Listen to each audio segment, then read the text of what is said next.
నెల్లూరు జిల్లా కావలి సమీపంలో ఓ private travels బస్సులో జరిగిన భారీ చోరీ కేసును పోలీసులు ఛేదించారు. నలుగురిని అరెస్టు చేసి వారి వద్ద 77,50,000 రూపాయల నగదు స్వాధీనం చేసుకున్నారు. బస్సులో నగదును తీసుకువెళ్తున్న ప్రయాణికుడే తన స్నేహితులతో కలిసి పథకం ప్రకారం చోరీ చేసినట్లు పోలీసులు తెలిపారు. చెన్నకేశవరెడ్డి అని ఒక ఆయన కంప్లైంట్ ఇచ్చారు.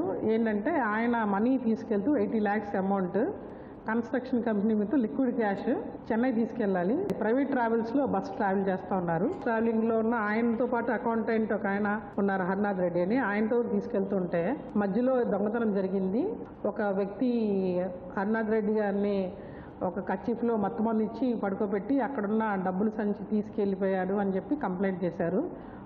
వినోద్ అండ్ రమేష్ వీళ్ళిద్దరు కూడా ఒక హర్నాథ్ రెడ్డి అన్న ఆయనకి ఫ్రెండ్స్.